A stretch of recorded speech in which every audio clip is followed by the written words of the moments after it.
Alhamdulillah, alhamdulillah, dulur Victor. Hari ini, masya Allah, kita akan mengaji. Yakni adalah mengaji dengan kajian ekonomi syariah, ya. Ekonomi syariah yang insya Allah nanti akan dipimpin langsung, dijelaskan langsung oleh guru kita yang memang bidangnya, ya, yang memang bidangnya dalam kajian ekonomi syariah dalam Islam.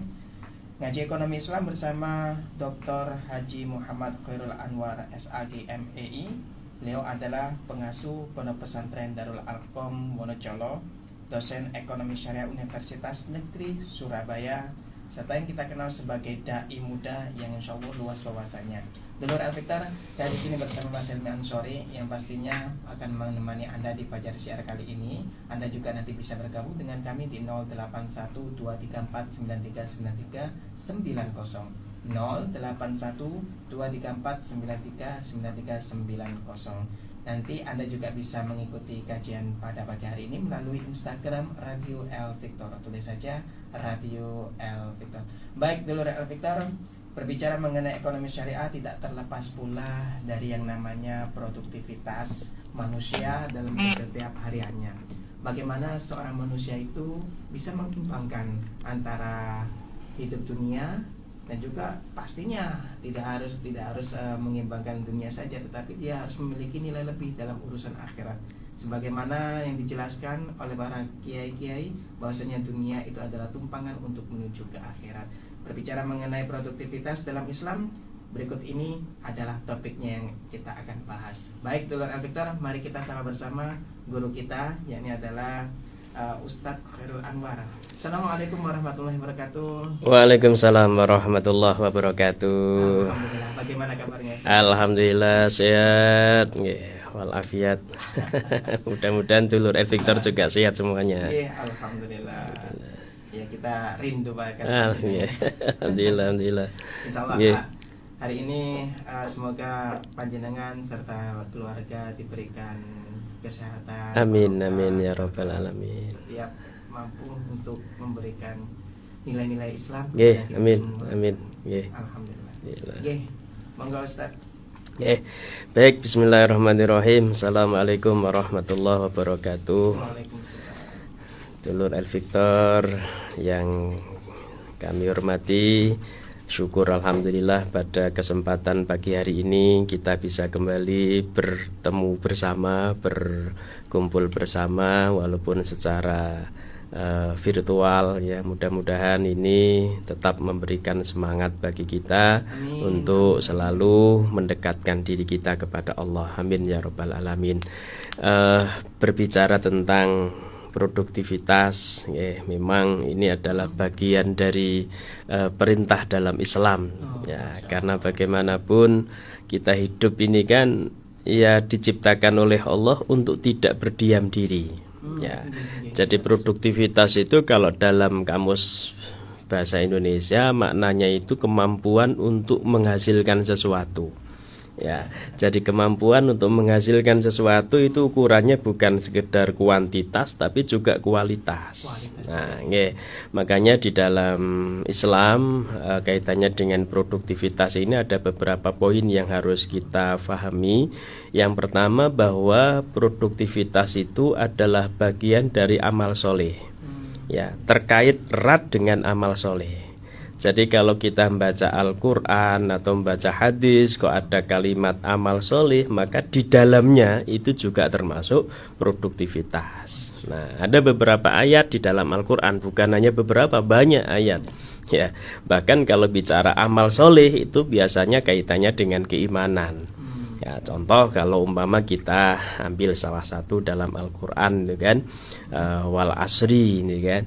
Jadi wal asri innal insana lafi khusrin illal ladzina amanu wa amilus solihat. Nah, demi masa, demi waktu, sungguh.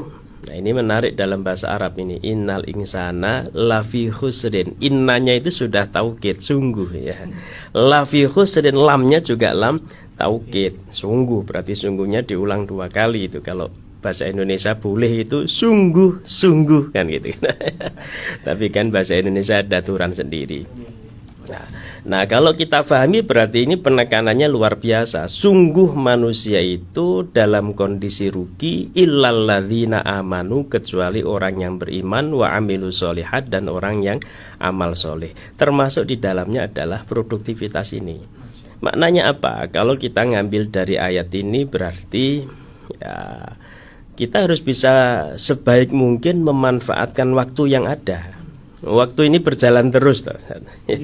Jadi waktu ini berjalan terus, nggak bisa terulang kembali. Sekarang tanggal berapa ini? 21 bulan Juli 2022. Walaupun tahun depan ada lagi tanggal 21, tapi kan kondisinya belum tentu sama, berbeda.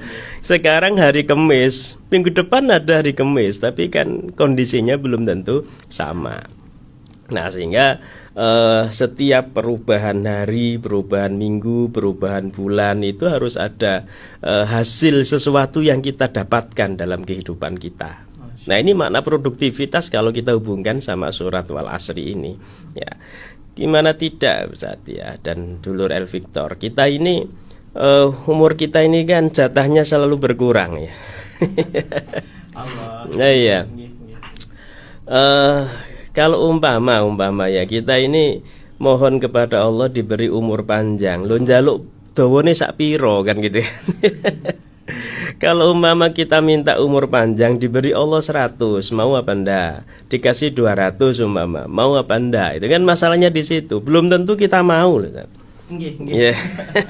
Kok umpama kita diberi umur oleh Allah sampai 200 sampai 300. Ini pertanyaannya, mau apa ndak? Wong belum tentu kita ini mau. Kenapa? Karena belum tentu itu enak. Karena semakin lama semakin kekuatan kita ini kan berkurang. Wong tambah tua itu bukan tambah kuat, tapi tambah susah, tambah lemah gitu kan ya.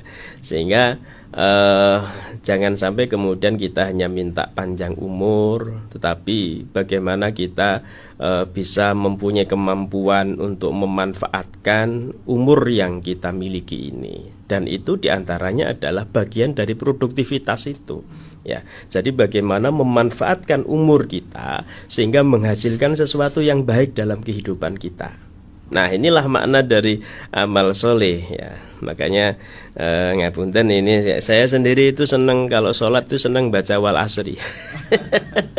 Di samping suratnya pendek, tapi maknanya itu juga dalam gitu ya. Maknanya dalam karena selalu mengingatkan pada diri kita bahwa waktu ini terus berjalan, waktu terus berjalan. Kalau tidak sekarang kita akan kapan?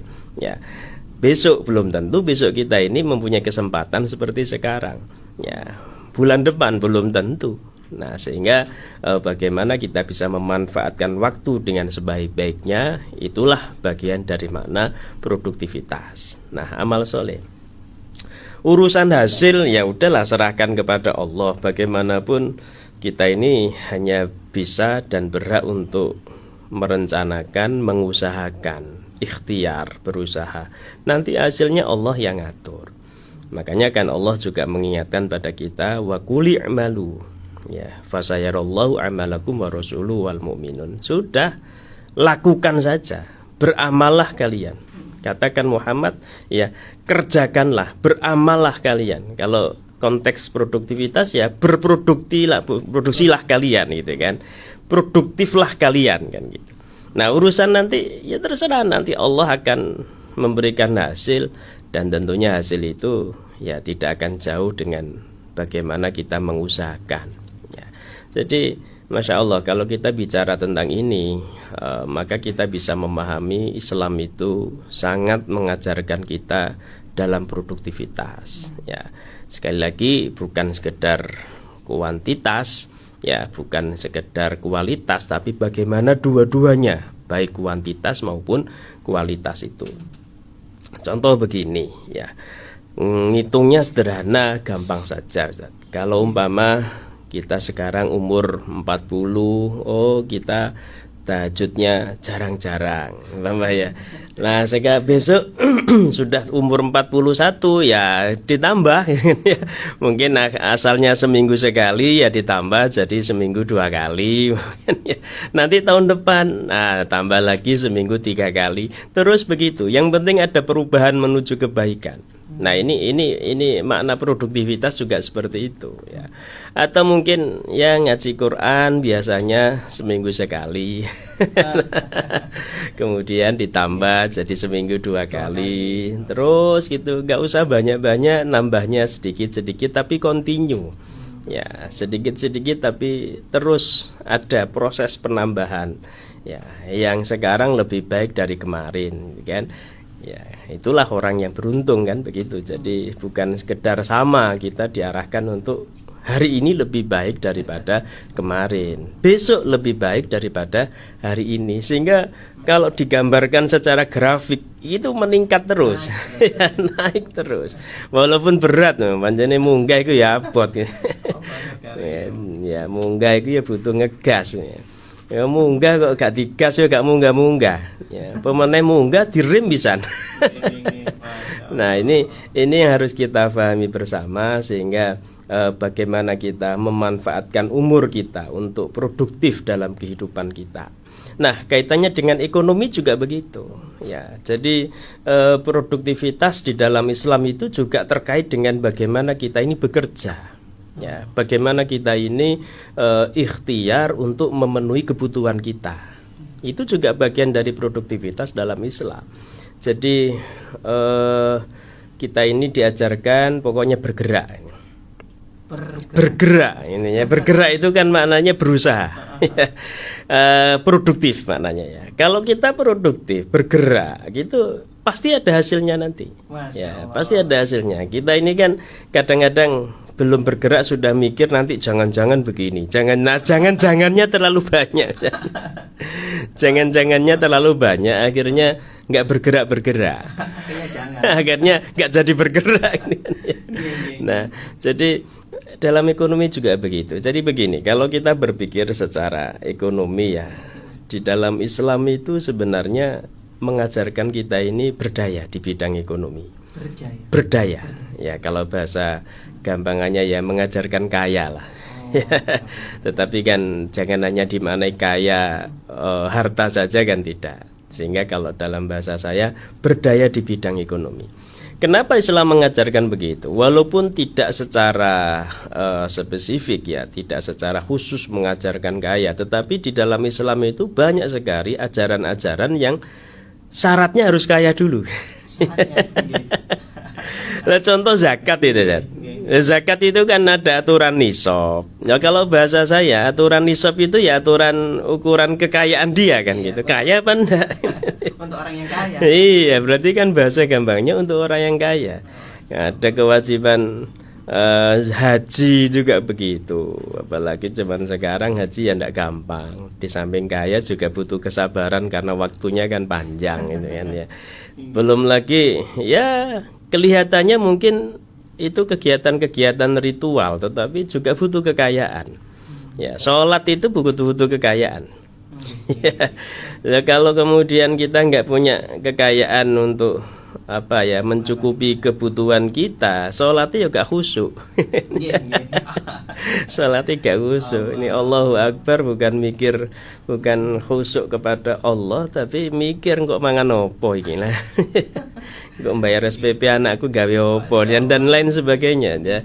Jadi di dalam Islam itu banyak sekali ajaran-ajaran yang dalam tanda petik itu seolah-olah syaratnya harus kaya dulu. Ya. Jangankan sholat, syahadat saja itu harus kaya. Kenapa? Gimana bisa menjaga syahadat kalau kita nggak punya kekayaan untuk mencukupi kebutuhan kita? Ya, ditawari mie instan sudah gampang luntur syahadatnya. Jangan-jangan seperti itu. Ditawari sembako sudah luntur syahadatnya. Nah, ini kan salah satu. Ya, kalau dalam bahasa saya tadi ini seolah-olah memang syaratnya harus kaya dulu. Ya, tapi sekali lagi jangan dimaknai kaya raya yang kemudian berlebih-lebihan, tidak. Ya, sehingga bahasa saya tadi itu kan bagaimana kita ini berdaya di bidang ekonomi. Ya, jadi ini poin yang pertama. Jadi produktivitas itu adalah bagian dari amal soleh. Yang kedua, poin kedua, kalau kita bicara produktivitas, tentunya ya ini adalah memang tujuan hidup kita. Ya, tujuan hidup kita itu arahnya ke sana. Alladzi khalaqal mauta wal hayata liyabluwakum ayyukum ahsanu amala. Nah, ahsanu amala. Amala ini karena tadi sudah kita maknai di antara makna amal soleh itu adalah produktivitas. Maka berarti Allah itu menciptakan kita, terus memberikan ujian pada kita. Apa ujiannya? Ya produktivitas kita bagaimana? Nah, sehingga tujuan kita ke depan dalam hidup ini ya produktivitas. Ya sama dengan tadi ya, produktivitas jangan hanya dimaknai secara ekonomi, tapi juga ya kuantitas dan kualitas hidup kita, sholat kita, ngaji kita, bekerja kita bagaimana. Saya berulang kali menyampaikan, jangan dikira kemudian mereka yang sudah pensiun kemudian rezekinya juga pensiun, belum tentu. Jangan mengecilkan Allah lah. Ya, saya sering menyampaikan begitu. Ini sederhana dulu Victor ya, tetapi maknanya sangat dalam. Betapa banyak orang bingung menjelang pensiun, seolah-olah kalau pensiun rezekinya juga pensiun gitu. Padahal rezeki itu kan tidak pernah pensiun. Yang memberikan rezeki itu Allah. Ya gajinya mungkin bisa pensiun, tetapi rezekinya kan tidak pensiun. Jadi kalau ada orang yang berpikir kok aku pensiun rezekiku teko endi, iku ngremehno Gusti Allah. Jadi jangan sampai begitu. Lalu terus kuncinya gimana? Ya bergerak tadi, berusaha tadi itu, produktif tadi itu. Karena ya liyabluwakum ayyukum ahsanu amala. Kita ini ya seolah-olah begini kalau bahasa sederhananya ya. Kita ini ditaruh oleh Allah di muka bumi, terus dilihat sama Allah.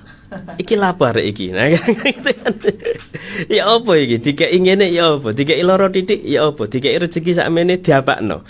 Jadi kalau iya, imajinasi saya itu berpikir seperti itu. Jadi kayak kita itu naruh ini boneka kecil gitu ya, terus jika ingin nih boneka ini apa sih ya. Nah, dengan seperti ini bagaimana sih perilakunya, diberi ini bagaimana sih kondisinya, dan seterusnya. Jadi produktivitas itu juga bagian dari ya di antara tujuan hidup kita ya. Ketika kita diberi kemampuan ngaji Quran, terus diapakan dengan ngaji Qurannya itu? Apakah kalau sudah bisa terus berhenti begitu saja? Ya, kalau dia bisa terus berhenti, berarti dia tidak produktif. Ya, diberi kemampuan kesehatan, diapakan kesehatan itu? Dipakai untuk sholat apa tidak? Ya, sholat 5 waktu sebenarnya dia bisa lebih dari itu, tapi kok tidak melakukan sholat sunnah yang lain? Oh, berarti dia tidak produktif. Kan gitu kan ya. Jadi itu kalau makna produktif dalam hal ibadah ya. Sama dengan produktif dalam ekonomi kan gitu. Dia diberi kenikmatan oleh Allah bisa lulus S1. Nah, diapakan dengan ilmu yang dia sudah dapatkan itu? Atau dia diberi keahlian oleh Allah mungkin dalam bidang tertentu, terus digunakan untuk apa keahlian itu? Kok ternyata dia punya keahlian tapi tidak digunakan untuk apapun? Ya berarti dia tidak produktif. Ya, tidak digunakan, tidak produktif. Berarti tidak produktif. Berarti dia tidak bisa melakukan liyabluwakum ayyukum ahsanu amala tadi itu. Ya. Jadi kita memang diciptakan Allah seperti itu, terus diuji oleh Allah dengan ini atau dengan itu digunakan untuk apa? Ya, dia bisa produktif atau tidak? Ahsanu amala tadi, amal yang baik tadi itu kan produktivitas itu bisa maknanya dari sana. Ya, nah masya Allah ini ya memang kelihatannya sederhana tapi ya itu tadi Ustaz. Berat rasanya ini. Jadi kalau kita pikir-pikir dalam Islam ini kan ngomongnya gampang tapi lakonannya abot. Masya Allah. Ya sama dengan meningkatkan iman dan takwa. Itu kan ngomongnya gampang. Tapi lakonannya ini gak gampang. Ya. Nah, ini baik, ini poin yang kedua. Jadi produktivitas itu adalah bagian dari upaya atau ya tujuan hidup kita di dunia ini adalah bagaimana kita produktif, karena produktivitas ini nanti dinilai oleh Allah sebagai bagian dari hasil dari ujian yang diberikan Allah di muka bumi ini. Yang ketiga yang tadi sudah kita singgung sedikit ya, bahwa produktivitas di sini ini tidak hanya ukuran duniawi ya, tetapi juga ukuran ukhrawinya bagaimana. Ya, jadi jangan hanya mengukur produktivitas itu dari sisi duniawi saja. Sekali lagi kita ini adalah umat beragama, ya khususnya agama Islam yang mengajarkan pada kita bahwa kehidupan itu kan tidak hanya di dunia, ya, tapi ada kehidupan yang benar-benar kehidupan, yaitu kehidupan akhirat. Maka ketika kita bicara produktivitas, maka tentunya maknanya bukan sekedar menggapai kebahagiaan dunia, tapi juga menggapai kebahagiaan akhirat. Nah itu kan Allah sudah mengajarkan dalam Al-Quran, Rabbana atina fid dunya hasanah wa fil akhirati hasanah wa qina adzabannar. Jadi bukan sekedar dunia hasanah, tetapi juga akhirat juga hasanah. Nah produktivitas juga begitu ya. Memang dia produktif, memang kan secara ekonomi dia semakin kaya, semakin tambah usianya, semakin tambah harta bendanya. Tapi kalau tidak pernah amal, ya tidak pernah sedekah, ya dia produktif hanya duniawi. Ya, berarti produktif ukhrawinya masih belum. Nah, kalau kita hubungkan sama produktivitas dalam Islam, ya berarti dia belum mengamalkan produktivitas dalam Islam yang sebenarnya. Karena masih bagian saja. Nah, sebaliknya ngaji ini sregep, tahajudnya sregep, tapi gak gelem kerja. Ya, dia produktif ukhrawi, produktif dia. Wong ngaji ini sregep, ngaji ini jamaah, tahajudnya sregep, tapi produktif duniawinya yang kurang, kan ya. Jadi kalau tidak bekerja ya bagaimana? Yang bergerak tadi itu kan urusan hasil sekali lagi Allah yang menentukan, tetapi kan hasil itu dimulai dari usaha kita. Ya memang Allah mampu sebenarnya, umpama kita ya Allah minta 5 juta, ya Allah terus blok 5 juta, umpama Allah mampu seperti itu, tetapi kan yang susah kita sendiri. Kok umpama ana wong ndonga, setiap ndonga njaluk Gusti Allah duit terus langsung dikasih duit. Wah, semua orang begitu semua. Nggak ada yang jualan nanti. Kalau nggak ada yang jualan ya circle ekonomi nggak jalan nanti ya. Nggak ada yang mau bekerja, nggak ada yang mau berusaha jadi kuli, jadi ini macam-macam ya, akhirnya kehidupan yang akan susah. Makanya Allah sudah mengatur sedemikian rupa orang itu ada menghasilkan hasil itu karena ada usaha, ada hubungan kausalitas sebab akibat. Ya. Dia dapat uang, yo karena ada sesuatu yang dia lakukan. Ya, jadi ini sunatullah yang terjadi dalam kehidupan kita. Makanya kaitannya dengan ini kan ada ayat Al-Quran itu kan, man amila solihan min dzakarin aw untha wa huwa mu'minun falanuhyiyannahu hayatan thayyibah. Ya. Wala najziyannahum ajrahum bi ahsani ma kanu ya'malun. Nah, ini produktivitas juga ayat ini. Ini surat apa sih ini? Bentar, saya bukakan ini daripada nanti keliru, ini ayat Quran soalnya. Surah An-Nahl ini, An-Nahl 97. Man amila soliham min dzakarin aw untha wa huwa mu'minun falanuhyiyannahu hayatan thayyibah wala najziyannahum ajrahum bi ahsani ma kanu ya'malun. Ya, barang siapa yang produktif, ya, kalau bahasa ini kita terjemahkan sesuai dengan tema kita. Barang siapa yang produktif min dzakarin aw untha, baik laki maupun perempuan. Nah, ini luar biasa, ini berarti tidak bias gender ini ya. Tidak hanya laki-laki, ini perempuan juga ini. Mboten usah mikir lho sing waria ya opo. Jadi baik laki-laki maupun perempuan kalau mau produktif falanuhyiyannahu hayatan thayyibah. Kata Allah, maka dia akan mendapatkan kehidupan yang layak. Ya, kehidupan yang layak di sini sekali lagi bukan sekedar duniawi tetapi juga ukhrawi. Nah, walanajziyannahum, kemudian Allah pun akan memberikan balasan pada mereka ya bi ahsani ma kanu ya'malun. Karena apa yang mereka lakukan, ya, produktivitas yang mereka lakukan itu. Nah, ini yang harus kita pahami bersama sehingga produktif di sini bukan sekedar produktif dalam urusan dunia tetapi juga produktif dalam urusan akhirat ukhrawinya. Gitu Ustaz. Ustaz, ini menarik tadi yang apa? Yang membahas mengenai produktivitas kemudian berhenti. Waduh.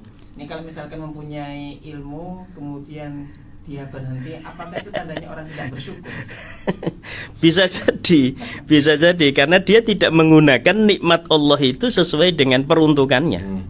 Jadi kan syukur itu kan ada yang syukur bil qalbi, syukur dengan hati. Ya, mengakui, meyakini bahwa nikmat ini bersumber dari Allah. Terus kemudian yang kedua syukur bil lisani, minimal kan mengucapkan alhamdulillah. Ya, yang penting lagi yang ketiga syukur bil fi'li, syukur dengan tindakan. Kalau saya membaca di beberapa literatur itu syukur bil fi'li itu ya bagaimana kita menggunakan nikmat Allah itu sesuai dengan peruntukan dan dengan sebaik-baiknya.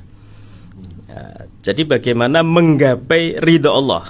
Ya, jadi menggapai ridha Allah. Jadi bagaimana kita gunakan nikmat Allah itu kemudian menjadikan Allah itu ridho. Ya, contoh mama kita diberi nikmat berupa kesehatan. Lo sudah diberi kesehatan kok justru kesehatannya digunakan untuk maksiat. Nah, ini berarti tidak dalam rangka menggapai ridha Allah. Berarti dia nggak syukur.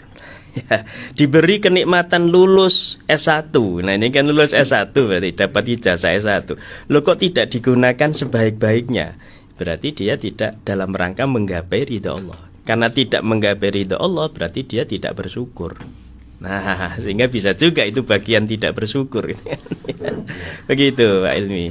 Nah, semacam ini kan sering terjadi. Jadi orang tuanya memaksa kamu harus di kedokteran. Dan begitu anaknya yang suka, akhirnya dijalani kedokteran. Selesai kedokteran, ijazahnya dikasihkan ibu. Niku tasik sae. Niki wonten sing kengken kedokteran, ibu ae sing kedokteran. Allah. Juga termasuk yang disampaikan oleh Ishak tadi, tidak melanjutkan apa namanya produktivitas. Iya, produktivitas keilmuannya. Jadi ya memang zaman sekarang kan tidak gampang ya. Jadi memang kadang ibunya, orang tuanya pengennya begini, tetapi ternyata anaknya tidak sesuai. Ya karena bagaimanapun memang tidak sama. Rasulullah itu kan mengingatkan kita, fa innahum makhluquna ghairu zamanikum. Anak-anak kita ini makhluk yang berbeda zamannya dengan kita. Lah wong kok zaman sekarang bisa diajari carane apa itu yang manual itu ya sudah sudah ketinggalan. Wong ke depan ini sudah digital semua.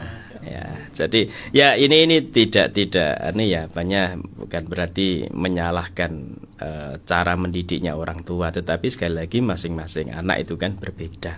Ya, sehingga yang penting kita ajari dasar-dasar agamanya. Produktivitas tadi itu kan juga bagian dari dasar agama kita ya. Nah, karena bagian dari amal soleh tadi itu. Nah, kita berbicara tentang model pendidikan yang lama, misalnya mana manual gitu sekarang kan.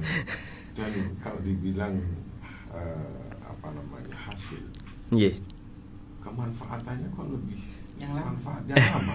Kenapa? Faktor apa ini? Ada apa ini? Ini kompleks ini Pak Ilmi ya. Jadi ya memang kalau dipikir sederhana kan seolah-olah kok lebih berhasil model yang lama. Ya. Zaman dulu itu kan ngaji itu masih ingat kita kan sampai tidak ada metode alif fathah alif kasroh alif dhamma a i u kan hanya itu. Tapi ternyata hasilnya luar biasa. Bahkan mungkin sampai tangan itu apa itu jarem semua digewepui garisan garis. Ya kalau menurut saya bukan hanya itu yang menyebabkan, tapi tantangan zaman juga sangat berbeda. Sehingga kalau umpama model belajarnya itu zaman dulu tapi tantangannya zaman sekarang, lebih rusak anak sekarang. Jadi kan mengikuti, jadi modelnya dulu masih biasa-biasa karena tantangannya juga biasa-biasa. Loh sekarang modelnya macam-macam tapi tantangannya juga macam-macam. Sama dengan kesehatan itu saat ilmiah. Dulu kok kayaknya nggak begitu dengar ya orang sakit stroke macam-macam itu ya. Ya zaman dulu kan nggak seberapa dengar ya. Saya nggak tahu itu karena nggak ada yang periksa atau bagaimana ya. Banter angin duduk. Iya. Karena memang yang dimakan kan masih banyak yang murni alami. Jadi tantangannya kan berbeda.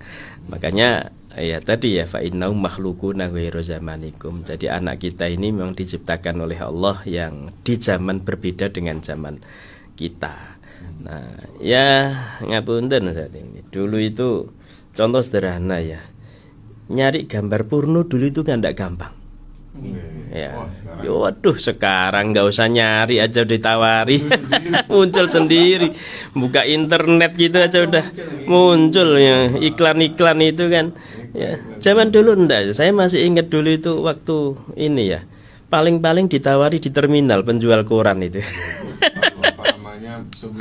Sembunyi-sembunyi. Jadi dia jualan gambar porno itu sambil jualan koran. Di balik tumpukan koran ini ada gambarnya. Kita ditawari koran, Mas. Enggak, Pak. Dibuka no. Ini tak gitu ya. Jadi sembunyi-sembunyi, dia nggak mau terang-terangan karena apa? Ya takut ditangkap dan juga sanksi sosial. Malu kalau kelihatan terbuka. Lah sekarang enggak. Sekarang ini buka-bukaan nangge. Makanya kadang saya berpikir lah, kenapa handphone yang segini kecilnya ini positifnya luar biasa, tapi negatifnya juga luar biasa. Enggak, betul, sama dunia. Nah, Masya Allah, megangnya hanya segenggam tapi bisa kemana-mana ya, kemana-mana. Orang dulu kalau punya anak perempuan anteng di kamar kan seneng ya. Seneng anakku gak kagen pola kan gitu. Lo sekarang di kamar anteng, pikirannya gak anteng, tangannya gak anteng gitu kan ya. Bisa keluyuran ke luar negeri, keluyuran ke sana kemari, metu kamar wis modelnya kayak wong luar negeri. Ya ini repotnya. Ya mudah-mudahan kita bisa inilah menjaga diri kita dan keluarga kita. Dan itu harus kembali ke Quran. Qurannya kan sudah mengingatkan ku anfusakum wa ahlikum naro. Jadi kalau enggak kita siapa yang menjaga mereka? Kok menjaga no ustate? Nggak bisa. Jaga no sekolah nih belum tentu. Ngapunten, bukan berarti terus jangan difahami ustadz gak penting, sekolah gak penting, enggak. Tetapi bagaimanapun Allah mengingatkan kita, peran kita. Ku anfusakum wa ahlikum naro itu peran kita. Ya, bukan sekedar mengandalkan peran orang lain, tapi harus peran diri kita. Sayyidina Umar ketika dibacakan ayat ini pernah nanya ke Rasul, apa itu? Naki bi anfusina, kaifana nabi ahlina. Ya Rasul, kalau saya menjaga diri saya bisa. Loh terus kalau menjaga keluarga saya bagaimana? Kata Rasulullah, jaga keluargamu itu ya bagaimana ngajak kebaikan pada keluargamu, mencegah kemungkaran yang terjadi di keluargamu. Berarti peran amar ma'ruf. Ya, jadi peran amar ma'ruf itu memang harus dipertegas lagi. Ya, karena ya jujur saja kita ini kan nek amar ma'rufnya gampang. Nahi mungkarnya ini yang berat. Nek ngomong tok ngono gampang. Yang tadi ini kan materinya juga begitu. Ngomong tok gampang, tapi nek ono nglakoni elek terus dilaroni, dicegah. Ini yang ndak gampang. Ya, apalagi sanksi sosial sudah nggak ada. Rasa malu sudah hilang. Ya, jadi urutannya kan begitu. Kenapa kemaksiatan itu terjadi? Karena orang sudah tidak malu lagi. Kenapa tidak malu lagi? Karena orang sudah tidak menghiraukan. Kalau sudah tidak menghiraukan, akhirnya ya sanksi sosial nggak ada.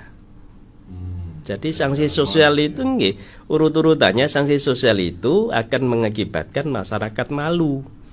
Nah karena sudah nggak ada sanksi sosial, ya nggak ada malu lagi. Nah ini repotnya begitu. Kalau memang itu kembali ke produktivitas. Banyak orang yang berkaitan dengan produktivitas ini orientasinya kok ya hanya sekedar penghasilan kekayaan atau benda. Ini padahal tadi ada duniawi ukhrawi tadi ya. Dunia ukhrawi kualitas tadi. Kenapa begitu? Orang itu kan pragmatis ya, pragmatis. Saya begini dapat apa? Loh kalau kita bicara urusan ibadah yang tidak nampak. Kalau pragmatis itu kan maunya yang nampak. Jadi saya bekerja dapat bayaran. Kalau bekerja sekian, nah jadi transaksional. Tapi kalau ibadah kita kan tidak nampak. Gak ono cerita nenek sholatnya 5 waktu nanti duitnya tambah. Oh kalau seperti itu rame masjid. Oh ngono makan siang Jumatannya rame. Lah nggih, milih nyari masjid yang menyediakan makan siang. Jadi menurut saya karena memang sikap dan sifat manusia sendiri itu yang sangat pragmatis. Yang kedua kan kita ini ya ngukur sesuatu itu lupa dengan kehidupan yang sebenarnya yang memang ya belum nampak.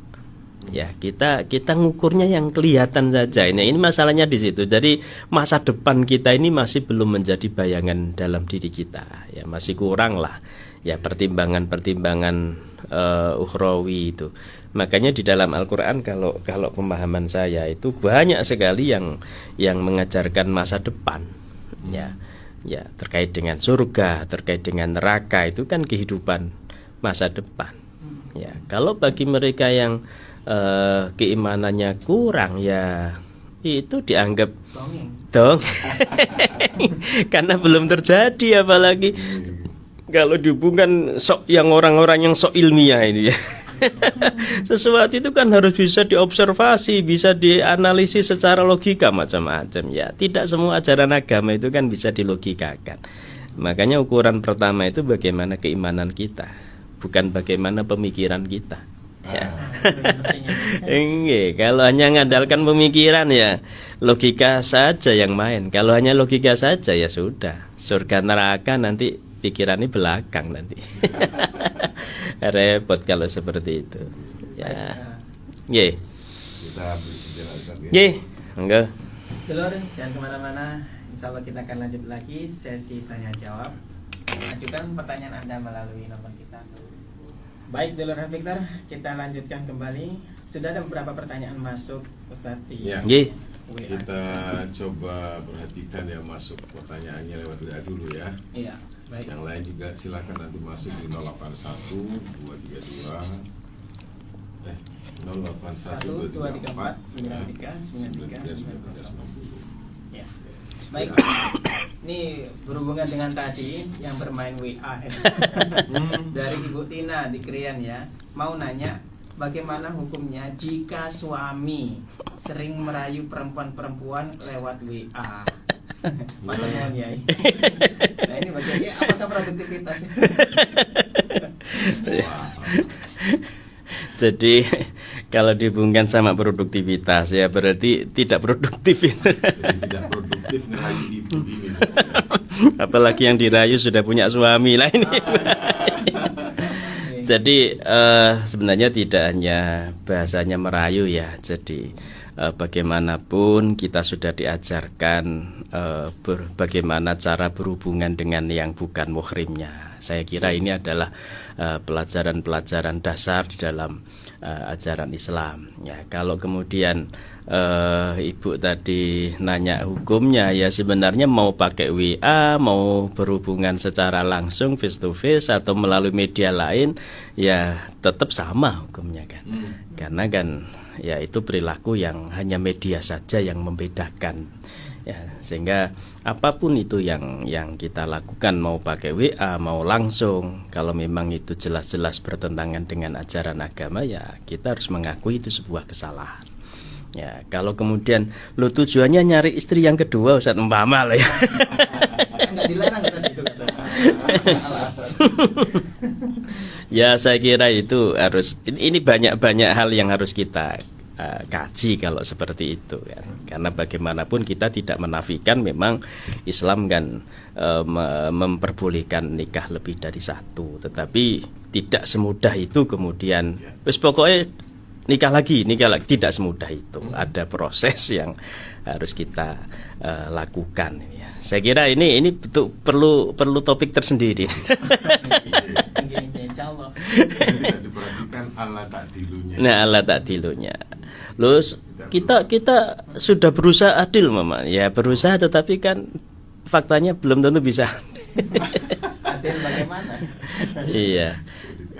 Kalau ngapunten, ini agak melenceng sedikit ya. Kalau bahasa saya kok fawahidatan itu jalur utama. Jalur utama. Kalau masna wa sulasa wa ruba itu kok jalur alternatif kalau bahasa kita.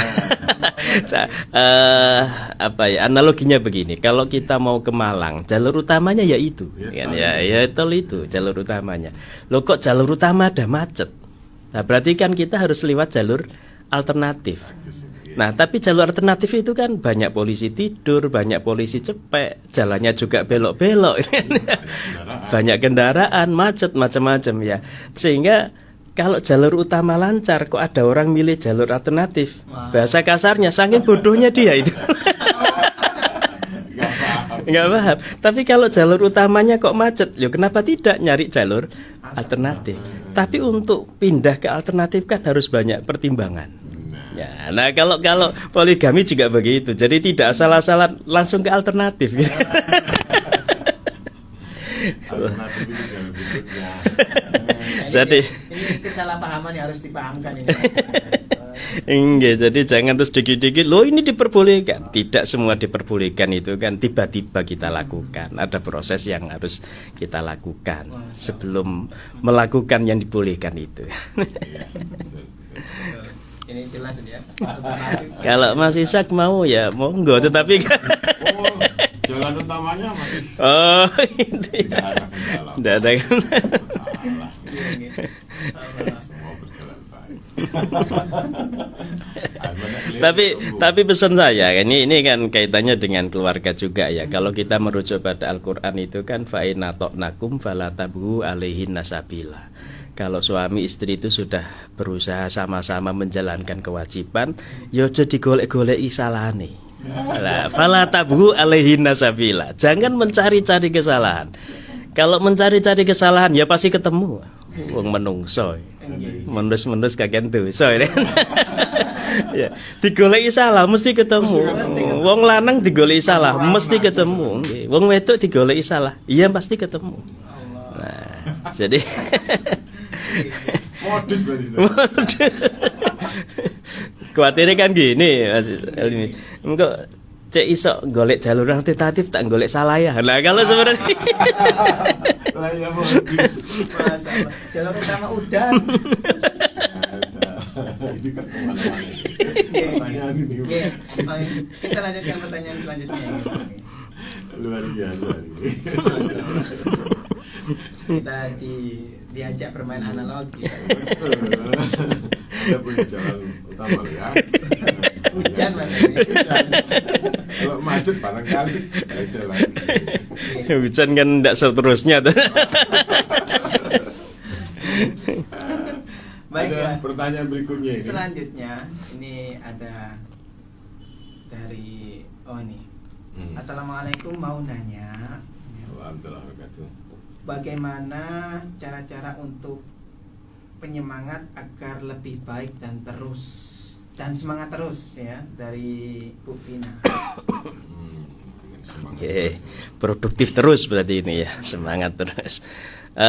Jadi begini ya, kalau kita menggunakan bahasa makalah itu kan mangkana yaumuhu ka'amsihi Ya, barang siapa yang hari ini lebih sama dengan hari kemarin, bahwa mahbunun, itu tertipu. Ya, sama saja tertipu. Jadi hari ini umpama ngikurnya gampang ya. Hari ini ngajinya 1 ayat, kemarin 1 ayat, berarti sama kan? Nah, berarti itu mahbunun, tertipu. Kenapa tertipu? Ya karena jatah umurnya berkurang tapi kebaikannya tidak bertambah. Ya. Wa man kana yaumuhu syarrun min amsihi, kok hari ini lebih jelek daripada hari kemarin, fa huwa mal'unun, itu terlaknat itu. Ya, lebih parah lagi. Ya. Sehingga ya kita harus berusaha menambah kebaikan itu dalam kehidupan kita. Walaupun ya namanya iman itu kan yazid wa yangkus. Ya kadang tambah, kadang kurang. Yang penting sekarang begini, tambahnya jangan sampai kurang daripada kurangnya kan gitu kan. Jadi tambahnya harus lebih tinggi. Ya. Jadi kalau digambarkan grafik ya. Ya kalau tambahnya itu lebih banyak, maka average-nya, rata-ratanya ya pasti naik. Tapi kalau tambahnya itu sedikit tapi turunnya itu banyak, ya average-nya pasti akan turun ya. Jadi inilah makna ya apa nggih, ahabul a'mal adwamuha wa inqala, kalau dalam bahasa hadis itu kan, bahwa sebaik-baik amal itu sedikit tapi kontinu. Ya, sedikit tapi terus dijalankan. Istiqomah kalau bahasa agamanya. Jadi nggak usah mikir banyak terus selesai terus lama nggak melakukan, ya jangan begitu.